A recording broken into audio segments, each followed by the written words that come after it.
Welcome to Haya Economics with your host, Haya. Today's lesson, rational decision making. So, what is rational decision making?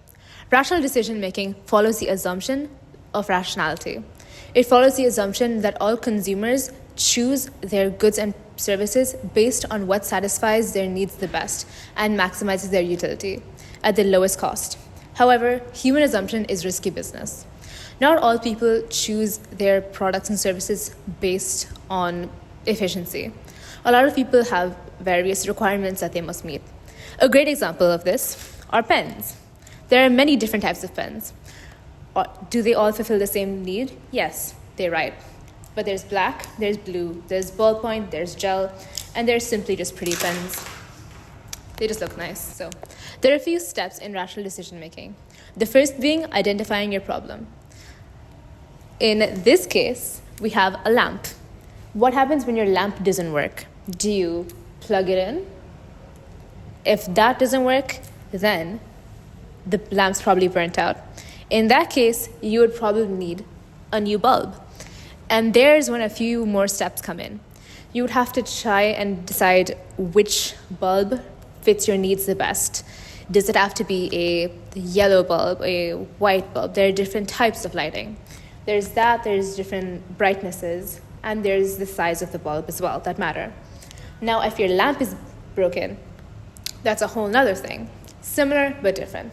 You would have to pick the best lamp that would fit the aesthetic of the room. For example, brightness, the shape of the lamp. Is it coned in this way? Is it that way? Many different things.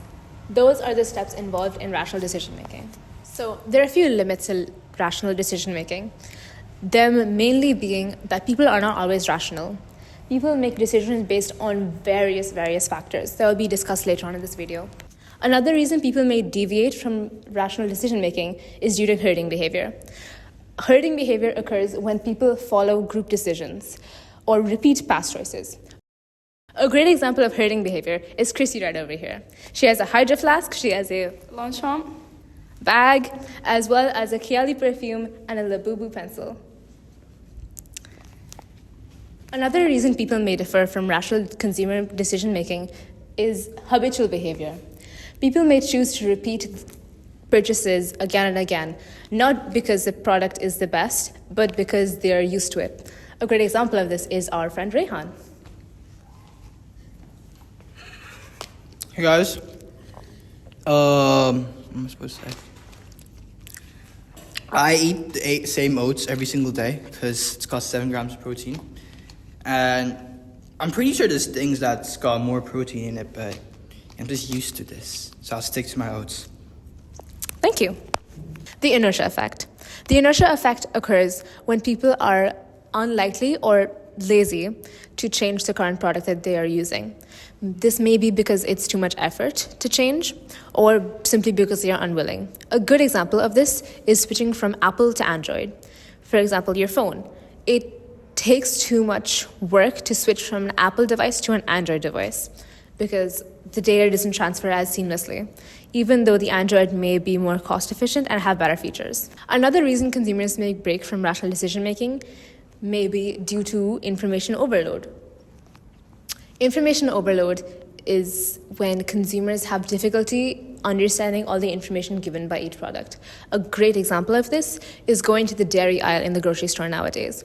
There are many different types of milk. There's dairy-free, there's skim milk, there's toned milk, there's rice, there's oat milk, there's almond milk. There are many different types of milks. Now, each consumer may have a slightly different price range and different requirements. If I'm lactose intolerant, I may have a different requirement compared to some others. However, not everyone's willing to put in the time and effort to go through each different option. Now, this ties to the next point, mathematical limitations. Not everyone's willing to read through all that information. An example of mathematical limitations may be a phone plan. There's 2 different phone plans. One's more expensive than the other, but the more expensive one has better options and better utility in comparison. The third reason someone may find it difficult is time constraints. Not everyone's willing to put in that time, and not everyone has enough time to go through each option individually. This can be seen for online shopping, for example. When someone online shops, me personally, I might take a few days to decide on which product I want, going through different stores, going through different price ranges, and what they offer.